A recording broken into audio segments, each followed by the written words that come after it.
interrumpir, diputado, dale. Gracias, presidente. Yo quiero coadyuvar con lo que está expresando el señor diputado Rubio, que ha sido reiterado por varios señores legisladores de la oposición en la tarde de hoy. Yo creo que es absolutamente incuestionable que aquí habría que definir con nitidez cuál es el destino de estos recursos.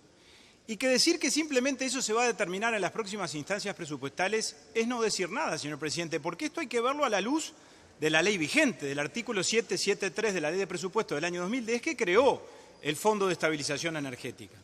Y cuando establecemos esto con carácter permanente, como un mecanismo que va a poder utilizarlo este Poder Ejecutivo y los que vengan en el futuro, tengo la impresión, señor presidente, y sobre todo a la luz de lo que ha sido el comportamiento del actual Poder Ejecutivo y de la actual conducción del directorio de UTE en lo que tiene que ver con el manejo de la política tarifaria, de que estamos generando un mecanismo adicional para que de una manera más subrepticia e indirecta el Poder Ejecutivo gestione transferencias de recursos de UTE a rentas generales, de una manera bastante más solapada, más disimulada, que es la de la supuesta financiación del Fondo de Estabilización Energética.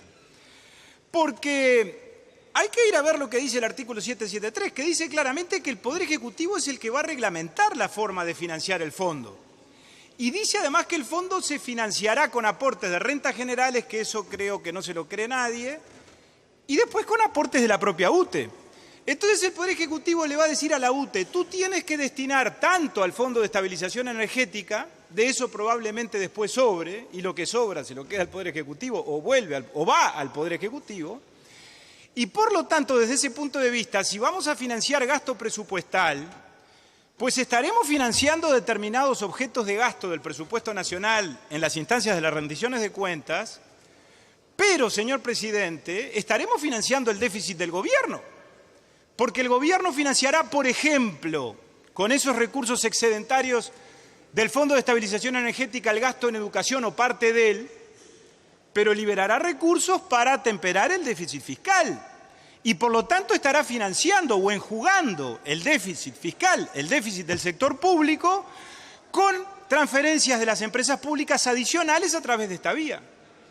Y yo creo que lo que digo no es un exceso de suspicacia o de desconfianza, porque hay que ver qué es lo que ha pasado durante todos estos años, señor presidente. Fíjese usted que hace pocos días la UTE, o mejor dicho, el Poder Ejecutivo le pidió a la UTE un anticipo de transferencias correspondientes al ejercicio 2018 de 140 millones de dólares. Nos vinimos a enterar que lo que estaba pactado es que en el 2018 le transfiriera 80. O sea que ahora está claro que con esos 140 que usted tiene que disponer antes de fines de mayo, ya en este año le vamos a estar transfiriendo 220. El año pasado se planificaron 80, también en el 2017. Terminaron transfiriendo 370. Esa es la realidad que tenemos. Y no se nos puede decir las tarifas bajaron, porque desde algún punto de vista, comparando las tarifas con los ingresos de la gente, se me podrá decir en términos reales tanto cuanto, pero la gente no vive solo de energía eléctrica, vamos a empezar por decir eso. Y si quieren ir a ese debate, vayamos, pero discutamos si es legítimo que una empresa monopólica le cobre a los usuarios, a los que tiene cautivos por el mismo monopolio, el costo de abastecimiento de la demanda, más los demás costos, más los recursos que usted necesite para seguir funcionando y hacer inversiones, y todo lo demás se lo quede el Poder Ejecutivo porque en términos reales seguimos bajando las tarifas. Ahora, la UTE que eso hace y el gobierno que comanda UTE y eso hace, a fines del año pasado la UTE le dijo al Poder Ejecutivo, estamos en condiciones de bajar las tarifas. Le propuso formalmente al Poder Ejecutivo una rebaja, que no me acuerdo ahora si era un 3 o un 4%, no importa. Pero no es que le pidió aumento de tarifa. No nos olvidemos que las definiciones tarifarias son actos complejos. Implican una decisión de un ente autónomo, en este caso el ente autónomo UTE, y una decisión del Poder Ejecutivo. UTE, que en la conformación de esa voluntad administrativa es tan importante como el Poder Ejecutivo, suponemos, desde el punto de vista jurídico, por supuesto desde el punto de vista político no, le dijo al Poder Ejecutivo, yo quiero bajar, puedo bajar, cubro el costo de abastecimiento de la demanda. Y el Poder Ejecutivo dijo, no, vamos a aumentar, y aumentó creo que un 3,2. Entonces, eso es lo que celebra el gobierno en términos de alivianamiento de los precios y de las tarifas sobre las espaldas de la población. Ya lo dijo el diputado Nicolás Olivera, pagamos $282 el megavatio, estamos 3 veces más que la región. Eso es lo que estamos celebrando. Eso es lo que le pedimos a la población, que justiprecie y que valore lo que está haciendo el gobierno por ella. No era que las empresas públicas iban a tener un desarrollo autónomo tal donde iban a cobrar precios suficientes como para mantenerse competitivas y eficientes, pero no debían transferirle recursos a rentas generales en términos de impuestos encubiertos, y ya termino. ¿Le puedo pedir una nueva interrupción para redondear? Puede interrumpir, señor diputado. Gracias, señor presidente. ¿Y esto qué es, entonces? ¿No es un impuesto encubierto? Porque además esto no es una realidad del 2017. Lo mismo, la misma discusión la tuvimos en el 2016, y la tuvimos antes, Se me dirá, en el pasado también ocurría. Ahora, aunque ocurriera, se nos dijo que esto iba a cambiar, que las tarifas no iban a servir para esto que aparentemente están sirviendo, señor presidente. Entonces digámoslo todo. Si hay que decirlo todo, digámoslo todo, pero estos datos también son parte de la discusión, sin ninguna duda. Y este mecanismo que estamos estableciendo, que se establece con carácter permanente, yo pensé que estábamos definiendo una situación coyuntural. Yo no integro la Comisión de Hacienda en función de lo que se discutió en la última rendición de cuentas y que había que buscarle una salida a los recursos excedentes que el año pasado se constató que había en el Fondo de Estabilización Energética. Ahora establecimos un mecanismo de carácter permanente y estable que, a mi juicio, como se dijo acá, es un cheque en blanco. Y este Poder Ejecutivo o el que venga va a poder hacer con él lo que quiera. Porque cuando nos venga el proyecto de rendición de cuentas a fines del mes de junio y se diga que determinado gasto en educación, en salud, en políticas sociales, se financia con los recursos del Fondo de Estabilización Energética, vamos a estar todos de acuerdo, por supuesto. Ahora, eso no completa el análisis, o no es toda la historia. Parte de la historia es que por eso el Poder Ejecutivo va a poder liberar otros recursos, va a poder achicar el déficit. Y es muy bueno que se achique el déficit, pero mejor que achicar el déficit es no generarlo.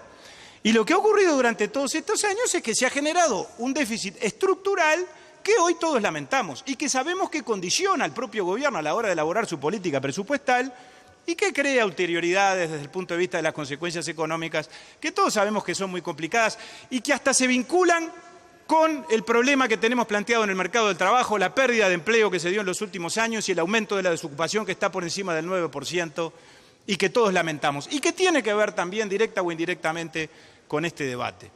Así que creo que este es un instrumento muy poco transparente, que yo no lo voto porque no es transparente, pero que además, como viene propuesto por una conducción económica, que al menos en este tema, creo que en otros también, pero por lo menos en este, no ha sido en absoluto transparente, porque ¿quién le puede creer a la ministra cuando dice, como dijo hace pocas horas, que el gobierno sigue trabajando en una rebaja de la tarifa residencial? Yo no lo trato de mentiroso al diputado Asti, y tampoco a la señora ministra, pero no le creo. No le puedo creer a la señora ministra cuando dice lo que dice después de todo lo que ha dicho en tantos temas de la competencia de su cartera, y particularmente en el tema tarifario. En otro tiempo, un ministro de Energía, si viene abogando en el propio gobierno que integra por una rebaja de tarifas, no un año, sino 2 o 3 sucesivamente, porque la ministra Cose viene anunciando rebajas de tarifas después de suceder a Kramerman, que fue el último que habló de una rebaja de tarifas que nunca se cumplió. Bueno, si le dicen que no un año y al año siguiente también, y termina siendo entonces el Ministerio de Industria y Energía una especie de órgano desconcentrado o de subsecretaría del gran Ministerio de Hacienda, se tiene que ir, se debería ir. Nosotros no le estamos pidiendo la renuncia, pero yo estoy haciendo simplemente un razonamiento de cuál sería el comportamiento humano o la reacción psicológica o espiritual que cualquier persona en una coyuntura de esas características podría tener. Así que por todo eso, señor presidente, y reafirmando todo lo que han dicho mis compañeros, nosotros vamos a votar en contra y creemos que esta es una pésima solución a un problema que se detectó en la última instancia de la rendición de cuentas, que gracias a la oposición se frenó, porque allí, como se dijo aquí, y eso es parte del relato histórico de todo esto, se pretendía disponer eso por decreto, y por eso también desconfiamos. Bueno, ahora, sin embargo, la resolución que se ha alcanzado no nos da en absoluto la más mínima tranquilidad. Gracias, presidente.